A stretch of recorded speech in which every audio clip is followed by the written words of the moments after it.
Good afternoon. Well, it's close to where you are. Good morning. How are you? I'm here in Los Angeles. Where are you at, Tamara? I'm in Louisville, Kentucky. Louisville. Looville. Louisville. You're missing a syllable there, honey. No, I'm just kidding. That's how I can tell you're legitimate when you say it like that. It is. I've lived here 19 years now, and I had to get educated on how to say the city name right. Very nice. Kevin Sayles, coming in from KW Inglewood. Uh-oh. You're muted.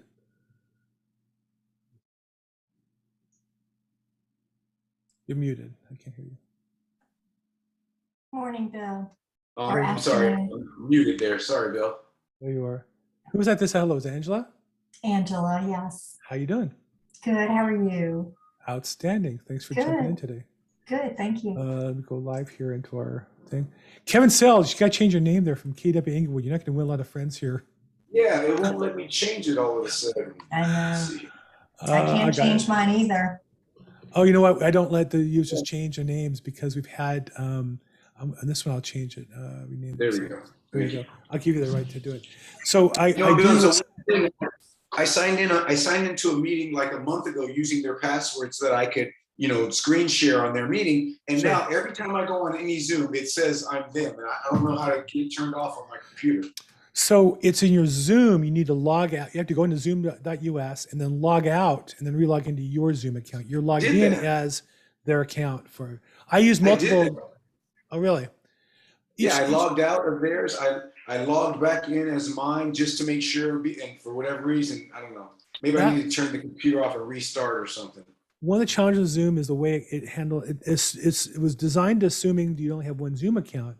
And I have multiple, and I also, as a host, and though the right way is to bring you in as you and give you host privileges, that's a different technology. Right. So if I'm going to do that now real quick, I'm going to make you a co-host, and then I'm going to put back the security to not let people rename themselves, and I also don't let people start their own video because it's amazing what happens when my Probate Weekly call, we get 90 people on live. But somebody to support it would tweet the Zoom code, not the registration code.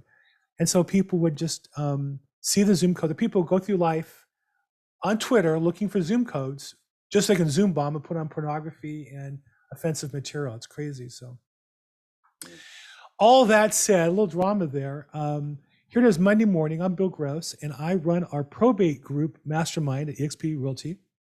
We have 1,000 members in our group. Really proud of that and excited. And I'm a broker. I don't work for the company. I'm just a guy. I'm just a broker in Los Angeles, California. But 100% of my lead generation is focused in probate real estate. And I'm really excited. And I run this call every Monday morning, and I get a lot of questions on probate. I'm glad to help. I like to think of myself as a giving team member at EXP. They're all one fire, one team. And I make myself available to answer questions, but I do like to ask people to come here to ask them so I can record them and share them with the team because it makes it more productive for me and for everybody. I'm particularly excited though today to have a special guest, a guy who really helped me kind of focus in on the Earth Probate and along the way has been a key member.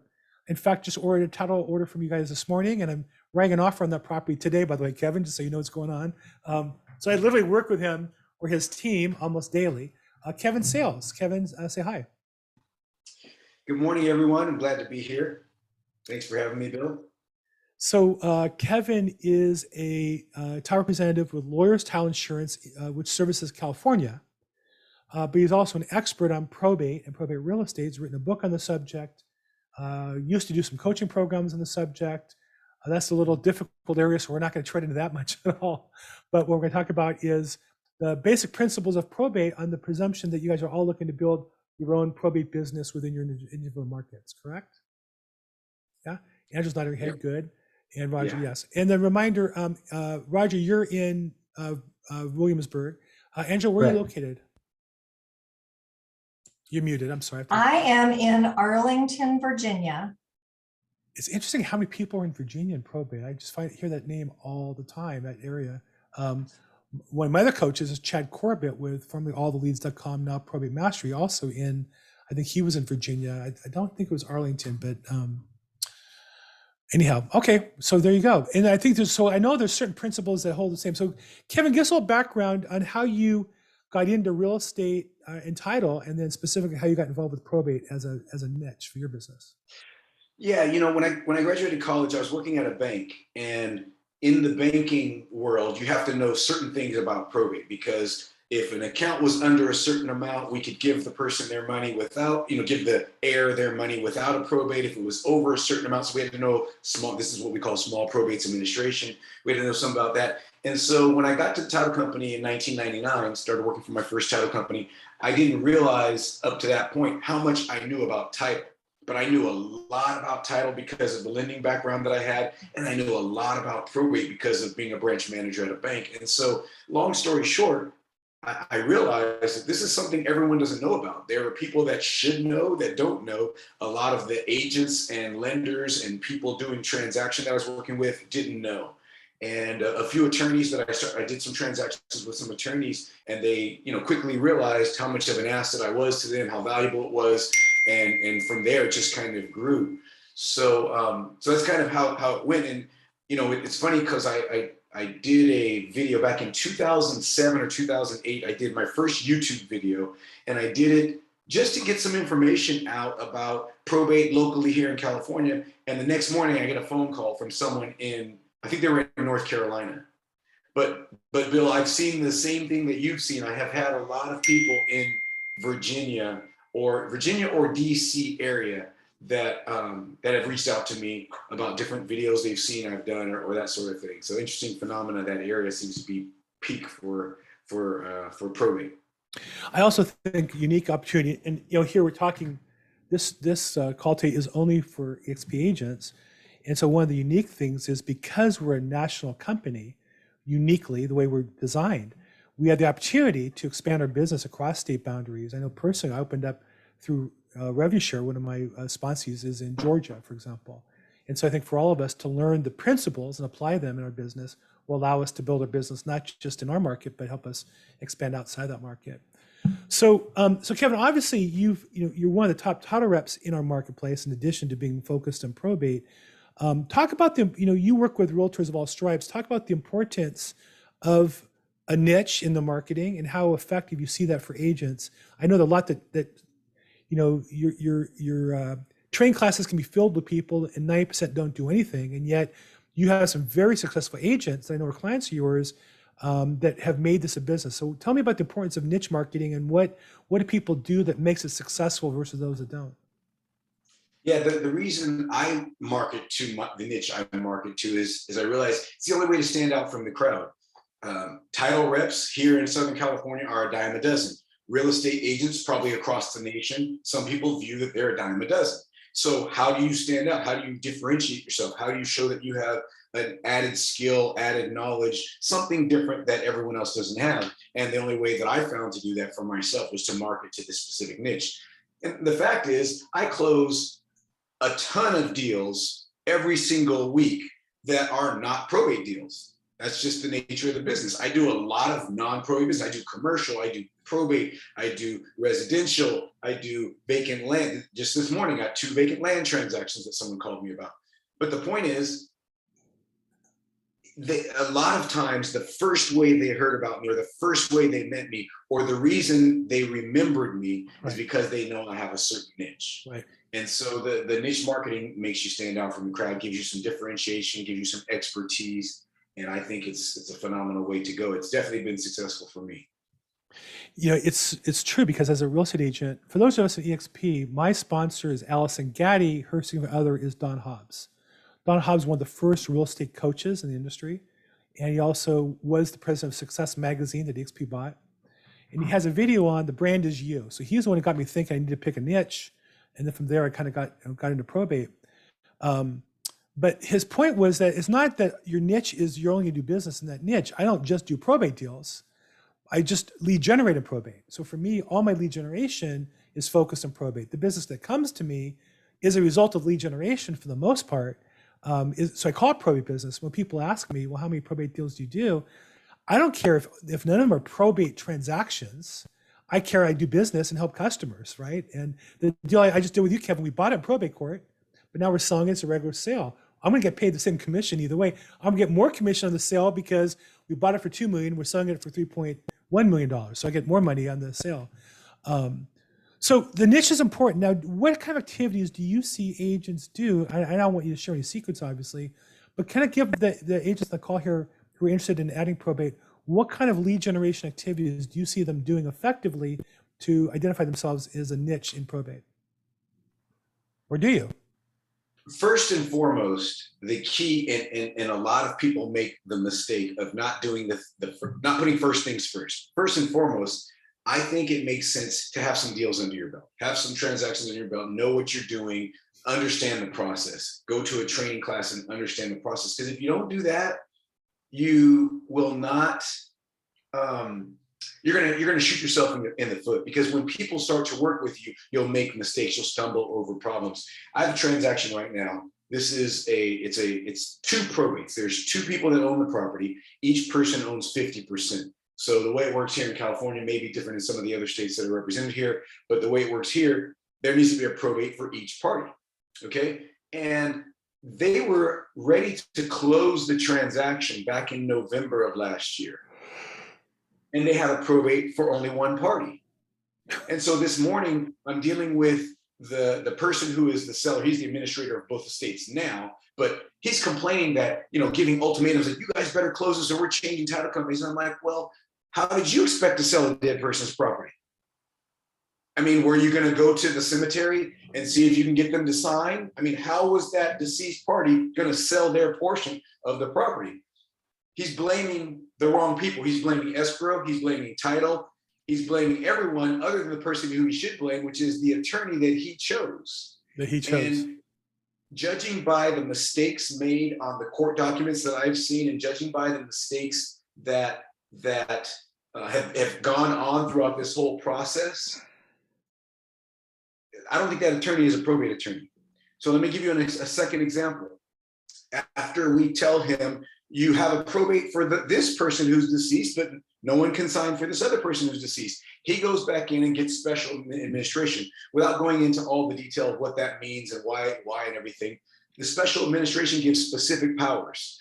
That person, for the other dead party who's the owner of the property, that person was given the power to deposit funds into a bank account, and that's it.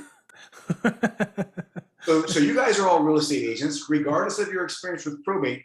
Do you think that if you are trying to sell a property that you should have someone that has the power to sell a property, or that only has the power to deposit funds and trying to sell a property that you should have? Because to me, it just makes logical sense that if we're in the process of selling a property, we're in the middle of a sale transaction, shouldn't they be given the power to sell a property? So again, the attorney went in, petitioned for the wrong type of powers, and comes with court documents, and we're like, well, this doesn't really work. I mean, but I try not to throw people under the bus. I'm not throwing his attorney under the bus. I don't know, they may be brothers for all I know, because he chose that attorney. But the point is, he's pointing the finger in the wrong area. So getting back to your question, Bill, if the parties involved knew more about this, right, the real estate agent could have guided the attorney that, hey, we need powers to sell the property, and it wouldn't have gone this far. In the beginning, the real estate agent could have said, hey, we need 2 probates, one for this deceased party because they own one interest, one for that deceased party because they own, and it can really help the transaction go a lot better. So I don't believe that agent markets himself as a probate, agent knowing probate. But if he did, it would be a real problem, because he gets a deal and he would shoot himself in the foot by proving that he doesn't really know that type of business. There's 2 things. There's a lot to unpack there, but 2 things that jump out to me is when most attorneys don't really know probate. And so when somebody says, well, just refer me an attorney in Las Vegas, you really want to find out what the case is about, what the needs are, find the right attorney. You want somebody who specializes. Most people will pick an attorney they know, like, and trust. It might be a great attorney, but attorneys do not mean a probate attorney. Probate is mostly very technical paperwork, administrative focused. And unless they have a really good paralegal or service they use, they're going to have these kinds of problems. They just don't see them often enough to anticipate problems. The second is, I often say to agents, if you want, I'd be glad to refer the deal to me. Let me split it with you. but I'll walk you through what to do to develop the business and make you into a probate expert so that you can call the attorney and speak intelligently. So for example, I might have looked at that case and said, hey, we have a problem here. Call the attorney and point out the challenge. Now, talking to attorneys is difficult because my experience is they never want to listen to anybody's suggestion. It's just one of the most frustrating things. Unless you have a good relationship with them, if you're not doing business with them regularly, they just don't want to hear you pointing out that they made a mistake or catching mistakes. But I do offer to the attorneys I work with, look, treat me like another paralegal for free.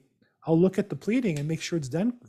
I'll point out anything that I know is a mistake. Maybe it's just I'm proofreading your paralegal. I'm fine to do that because I do this all the time and I look for these errors on purpose on my other piece of the business. So you want to create value by learning what you're doing. And I think for agents, we're so focused sometimes on getting the first deal, we don't realize that deal done right with that attorney can lead to business in the future because it's a relationship we're trying to build in the long run. Yeah, so, and just like real estate is a small world in most areas, a lot of the real estate agents know each other. The attorney world is a small world. The probate attorneys know each other. They go to the same meetings. They go to the same local bar association meetings, et cetera. And so when they hear about, oh, yeah, I had this deal with John Doe who didn't know what he was doing, you can really kill some of your future business. Yeah, and generally, attorneys, the probate is usually done in a certain room, like in the court, we might have hundreds of departments for all kinds of legal matters, but all the probate's done in one or a few. And so the attorneys who go to probate only see the same attorneys over and over again for the most part. And there is a small world. They'll talk about you in the hallway. And there's your opportunity for growth or shooting yourself in the foot. So talk a little bit about developing relationships with attorneys. I know you have attorneys that work with you directly, that you've built relationships over time. How did you do that? And how do you see real estate agents effectively building their relationships with their attorneys? So, as a title insurance company, there's a lot of information that we provide. And obviously, as a company that offers title and escrow services, we're an integral part of closing a real estate transaction. So what I have done is I have made my services available to those attorneys. It started out, one of the first big things that I did for attorneys is I had a meeting, an attorney that I had been working with, and I met this attorney referred by a realtor, as a matter of fact. But she had we'd been working on some transactions, helping her with some things. She said, you're so valuable. We have a small, I think she called it a study group. They call it a study group. It was a small group of attorneys. I think it was about 7 attorneys. And they just get together periodically, they might have some lunch brought in or whatever, and talk about different stuff. And so they asked me to come in and speak to them. And all I did was go back and look at what are all the transactions that I've had that have errors on them, errors made by. So when I first started this, and I had to change it later because I realized this wasn't a positive title. The first presentation I did, I don't know if I called them this publicly, but I called them to myself, errors attorneys are making on their court orders and the problems it creates on the real estate transaction. And so I would do that. And essentially going over the problems and stuff on these files helped the attorneys realize this is what could make a transaction better. Oh, I didn't know that caused a problem. The first time I did it, I was really nervous because I'm like, they know all this. We kind of think, oh, the attorneys know all that. I was shocked. They were all sitting there with their eye. No one was eating. Their mouths were wide open. They were like fixated on me because they didn't realize the other side. Not that title insurance is different from law, but there's some idiosyncrasies in there. There's some things that we want to see things a certain way in a real estate transaction that may be different than what the attorneys think need to be done or do. Right. So me pointing out challenges, problems on files, things where they had to go back to court, errors an attorney made, et cetera. Me pointing out those things really helped them to see, wow, this, there's a lot that I can learn here. And it kind of established me as the person that they wanted to work with. So I think anytime someone shares information that is helpful to get a transaction closed, to get the deal done, it's going to be powerful and positive, and if you can do that in your relationships, it's great. I think like all of us, we all work in a business where we get paid commission, right? And even though attorneys don't get a commission, they get paid when they have a client that pays them. So like all of us, referrals are always great. And that's something you can think about as well.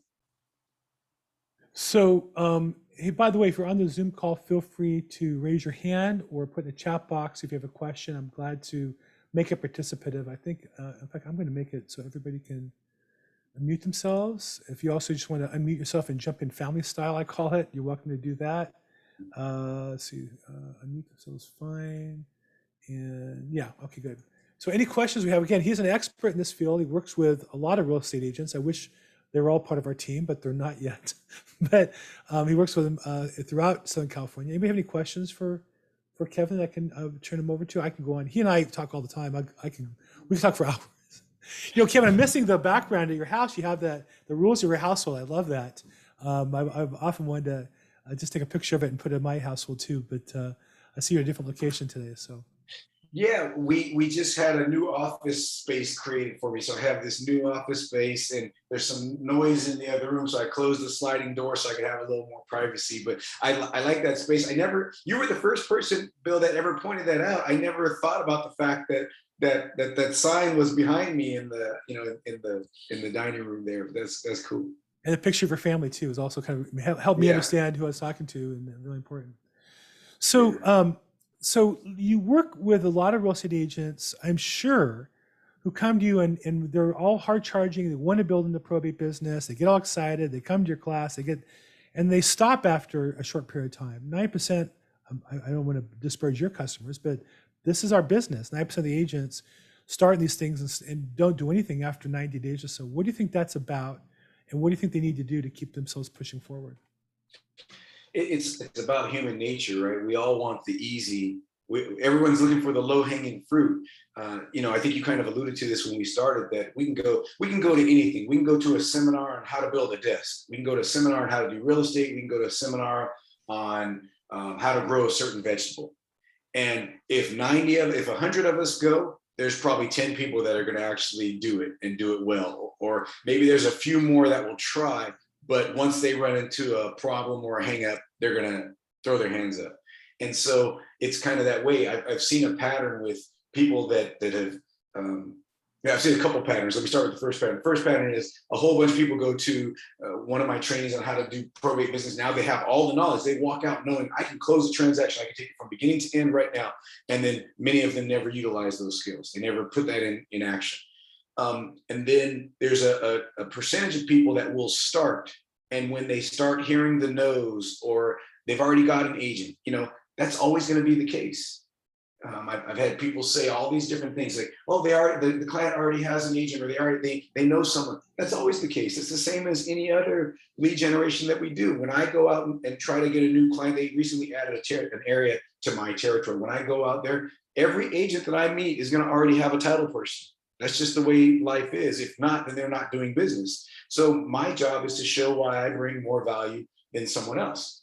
And so people start moving forward. They run into that little rough patch. They have a couple turn downs. They say, I've been working on this for a month or 3 months and I haven't gotten anything. And they start to give up. Instead of saying, okay, what is it that I need to tweak in my business? What is it I need to change course on? What is it that I need to improve or do better in order to make things better? So, it's funny. I just in light of that, I had a client years ago. He's a Korean guy, and he was producing mail in Korean. So I have no idea what the postcard said because it was all in Korean.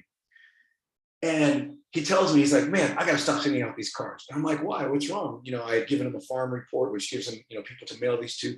Is it not good? He goes, no, I'm getting all these calls, but people are yelling at me and everything. I said, well, how many calls are you getting? And don't quote me on the number, but I want to say it was like 5 or 7 calls a day.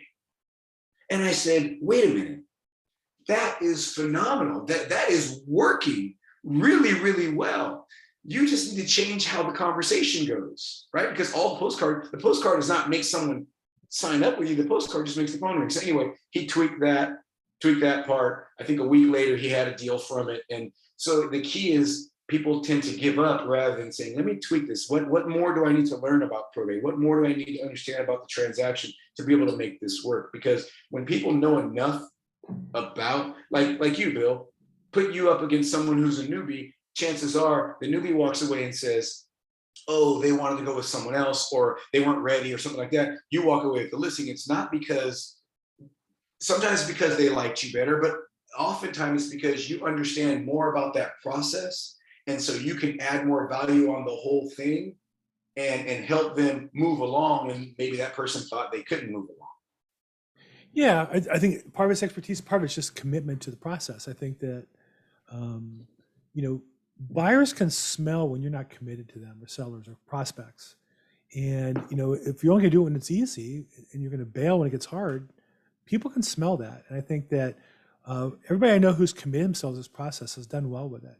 But it requires a commitment where you're gonna figure out the answer. You don't know the answer, but you're gonna figure out the answer. One of the biggest challenges, one of the other coaching programs I'm involved with, it really encourages agents to build out their Rolodex of providers. So they have a dream team of people that can bring onto a deal. And that dream team can include estate sale people and trash out people and vehicle hallways and gun dealers and tenant evictions and you know, contractors, roofers, painters, all that. And people say, well, I don't really have a dream team. And I said, well, no, if you get it, you have a dream team, it's you. Your job is either to know the person or to find the person. But as long as you know it's going to get done, you can tell the client it's going to get done. I'm handling it for you. And you know, half the time I don't know who's going to do the job, but I tell the client I got somebody who'll take care of it for you because that person is me. I'll take care of it. I'm not going to do it. I'm not even going to go to your house. I may not even drive within 10 miles of your house, but it'll get done. You know, I have a listing we're closing with you, Kevin, this week where we did trash out, estate sale, guns, gun with serial numbers filed off, meaning law enforcement, animals, pests, health issues. We had some hazmat type work. Contractor moved part of a wall, pulled away cars, 2 motorcycles.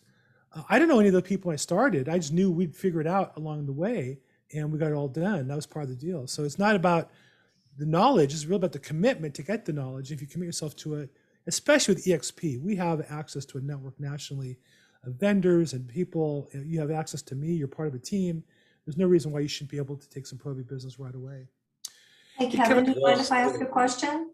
Go right ahead. Who is that? Angela. Angela, jump right in. Yeah, go Hey, ahead. thank you. So I'm curious as to how you might advise me, because my circumstance, I'm coming at it from a different place. I have a background in law. I'm a lawyer in Virginia and a certified financial planner. I have a background in finance and have just made the transition, leap of faith into the real estate business. So I do have some contacts that are estate planning attorneys, people that do probate, and but I don't have the real estate background. So it's different. I'm very brand new in the real estate business. I really want to reach out to those people that I consider my centers of influence and kind of share my story and how my career has evolved.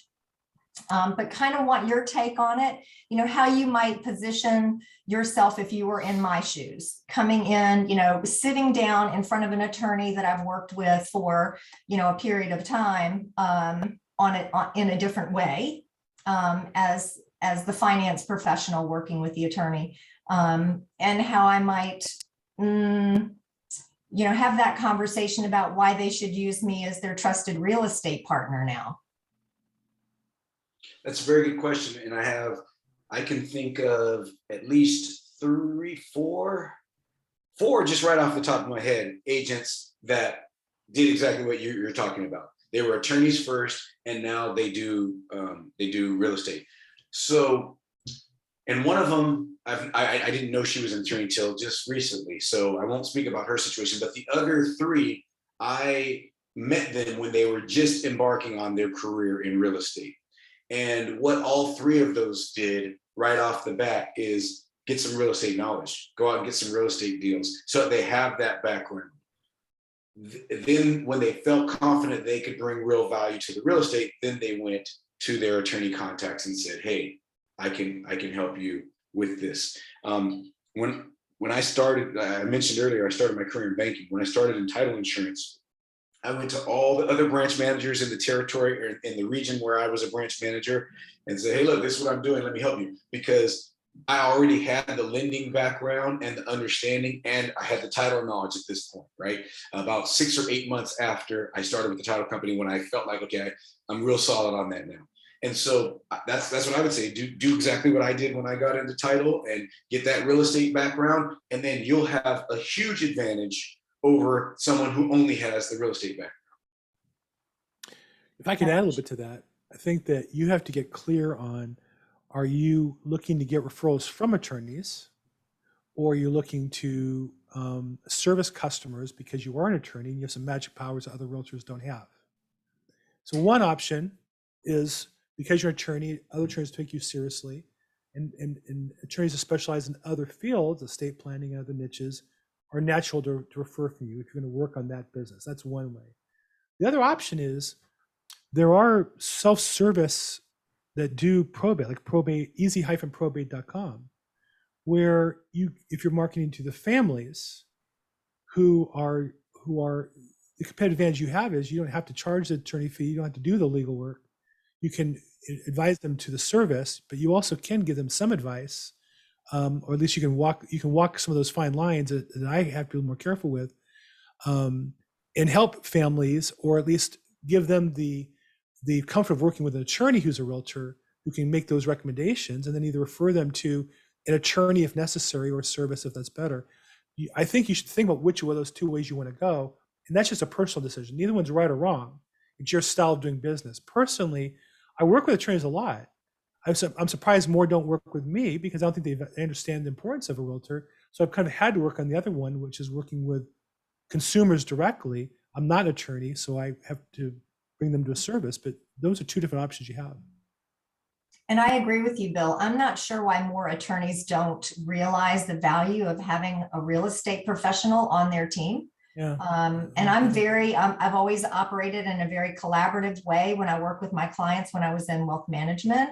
But, I don't understand why more attorneys don't have that trusted real estate partner, because I think it's just, it rounds out that service, that especially the estate planning attorneys.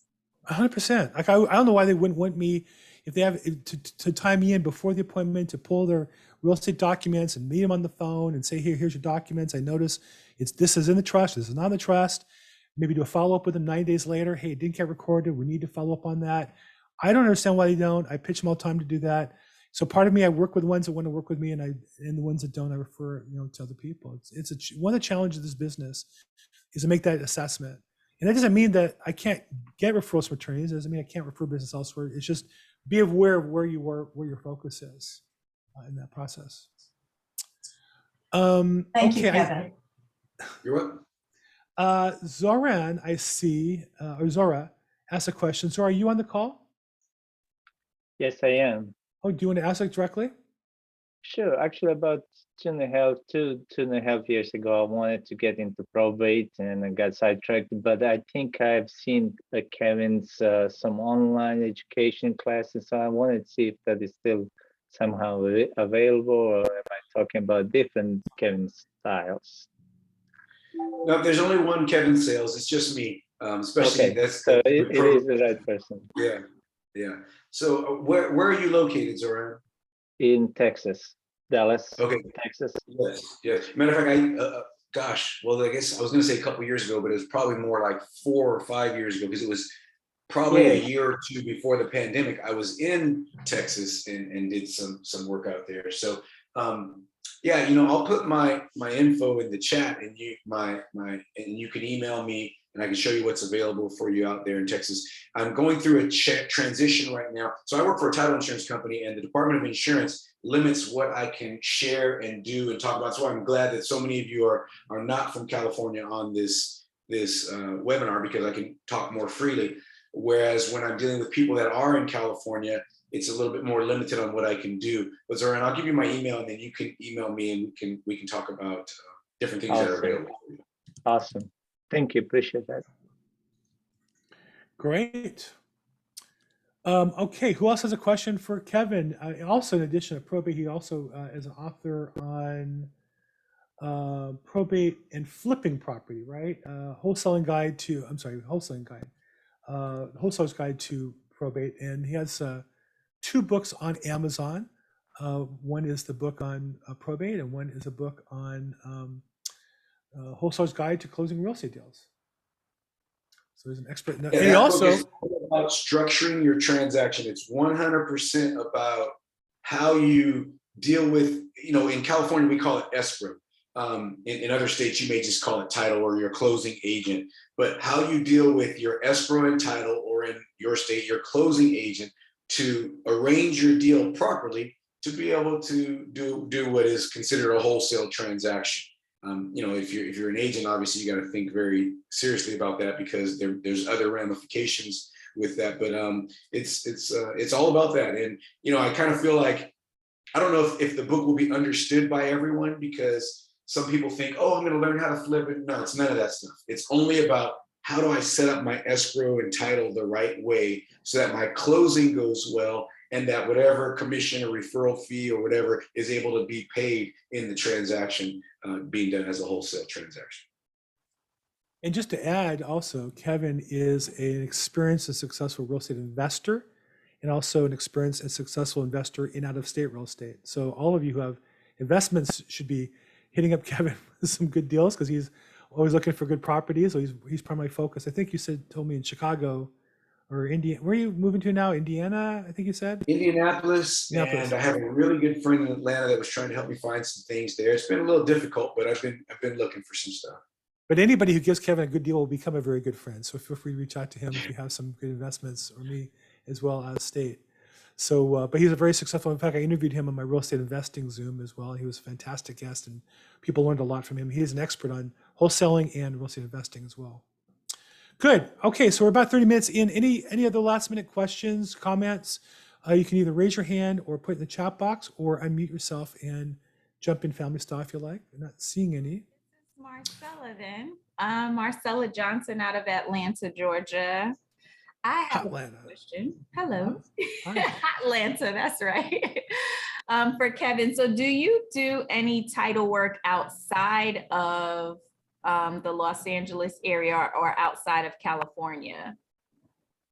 The only thing I do outside of California is commercial. So, and I should say it this way, large commercial.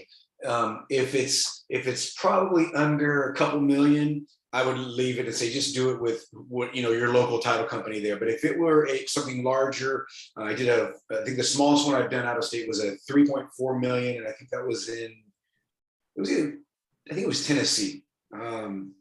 Wherever Vanderbilt University is, I think that's Tennessee. So Tennessee. That's Nashville. Yeah. So it was there. So that's typically it, because if you're doing a $500,000 sale of a house in Atlanta or something like that, it's probably just going to be a smoother, easier process for you to go with your local folks. But when it comes to the commercial stuff, our expertise here might be, advantageous for you. Okay. Thank you for asking. Yeah, I'd love to meet a national title rep who's interested, who Yeah, has some that's expertise in what probate.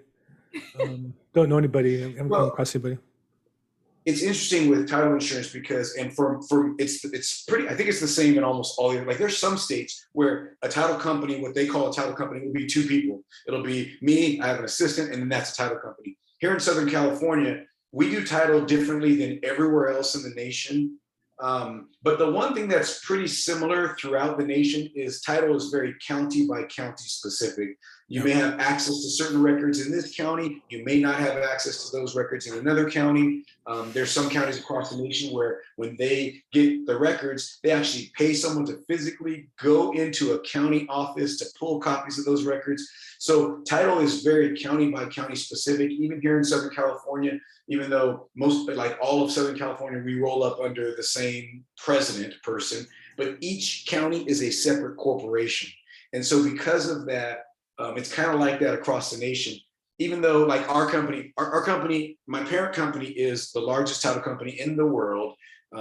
Here in Los Angeles, I think probably, I don't know the numbers, I'm going to guess 60 or 70% of the business goes through, maybe not that much, maybe it's 50 or 60%, but goes through us and our sister companies. But the bottom line is we each are run differently, county by county, we're different, even though I refinanced a property that I own in Florida, and I got the employee discount because the county that the lender picked, the title company that the lender picked happened to be a company that's owned by our same parent company. But the fact is, it's still different.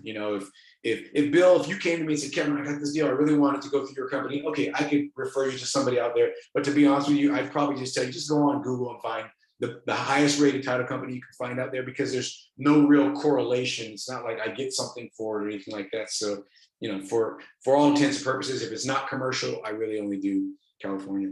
I see Tamara West in Louisville has her hand up. Yes. Okay. So I've been in real estate for a while. I've done the investing side. And so I've got a pretty good team already built, and kind of rebuilding the team after, you know, everything got shut down, rebuilding my team of experts that I need. So I've got my title company and my title attorney happens to also be a probate attorney. So, you know, fantastic. Got my clean out people, good to go. Now I'm kind of looking at the marketing side of what's my next steps, you know, marketing wise. I've sent out my first postcard list. Well, letters, they weren't postcards for this one. Just got sent out last week. You know, what's the next steps that we need to continue on? What's your advice? I think Bill is a great person to answer that question. Bill, do you want to take a crack at it? Well, so Tamara, tell me about your non-probate business. What do you do for lead generation on the non-probate piece? I do a lot of Facebook ads, and a lot of it's just referrals from past clients and other people that I know. So, you know, I get asked this question all the time, and I'm not selling anything. I don't have a coaching program. I don't have a data set. Kevin's just a friend of mine. We do business together. I'm not getting a referral from him. You know, I love EXP, and this is my way of giving back. So I'm going to give you my best answer from my heart, and the one that's hardest to convince agents to do, which is I would always play to the assets you already have. And so the two things I would urge you to consider instead of postcarding, which to me sounds like a new thing, the way you described it, is additional link. Yes, I would say number one, market to your sphere of influence and add in a piece about probate, or more importantly, how to avoid probate by estate planning.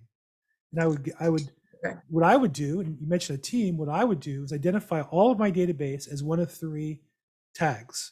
They have an estate plan, they don't have an estate plan, or you don't know. And as you go through the ones you know have an estate plan because they took title in the name of their trust, I would call them and say, hey, notice, Betty, that in the time we sold your house, you bought a new one, you titled it in a trust. Sounds like you have an estate plan. Can you tell me who did it for you, and were you happy with them? You're looking for them to give you somebody that you can introduce to, not to ask for referrals, but you can refer to them estate planning leads.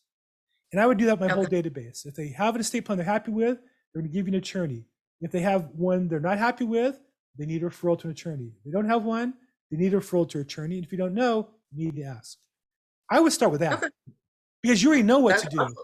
You already know what to do. And by the way, in your database, my guess is you have a couple estate planning attorneys and or probate attorneys. You just don't know that's what they do, but that will flush them out, number one. And then number two, once you're done with that, I would run Facebook ads to those people. And I think, again, you know what that means. You know, we have to walk you through that. You could give a class probably on Facebook ads if you're successful with it. But I would tailor to what you already have. You have a tremendous advantage over any competitor in your market amongst your COI. Nobody can compete with you in that. Yeah. But you're just not digging it deep. And I think if you add probate to it, now you're creating another protective layer to your COI. You might be losing business, probate business, to a competitor, that if you circle the wagon on that, you'll not only keep that business, you'll get some additional business. Absolutely. That's awesome. Okay. Thank you. Glad to help. Any other input on that? Kevin, any other thing else pops off of that? I just hate to see people start new programs and spend new money because it's a new skill. Nothing wrong with learning new stuff. And if you enjoy it, go for it. But from a business point of view, you already have a team. You already have business. Nobody can compete with that. Any other comments, questions? No? Any other questions? I see a couple thank yous. Thank you very much for that. Last chance, raise hand, unmute, and jump in, or put in the chat box. Last chance, going. A little over time anyhow today. So I'm going to wrap it up.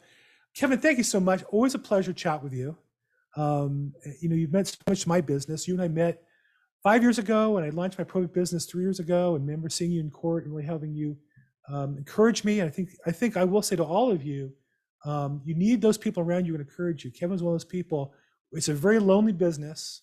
And, you know, at EXP, we don't have an office to go to. It's maybe a little lonely in some regards, but having somebody around you like a Kevin, your title rep, your escrow person, try to take it from just a a vendor relationship to a friendship. And so anyhow, Kevin, thank you so much for your time today. Really appreciate it. You're welcome. I love doing it. So hopefully I'll see you again soon. For those on the call, I do a public probate call, probateweekly.com, every Thursday, 4 p.m. Pacific, 7 p.m. Eastern. Probateweekly.com, 4 p.m. Thursdays Pacific time. I'm also on YouTube. If you go to YouTube at Bill Gross EXP, you'll see all my probate content as well as my Probate Weekly episodes are all there. But I'd love to have you participate in it. And if I can help in any way, let me know. I'm Bill Gross. You can know how to reach me in workplace. Thank you for those who participate today, Angela and Tamara and Zora and Marcel. Thank you so for much. your help today. We do this every Monday morning, 10 o'clock a.m. Look forward to seeing you next week. Thanks so much, everybody. Thank you. Thank Take care. you so much.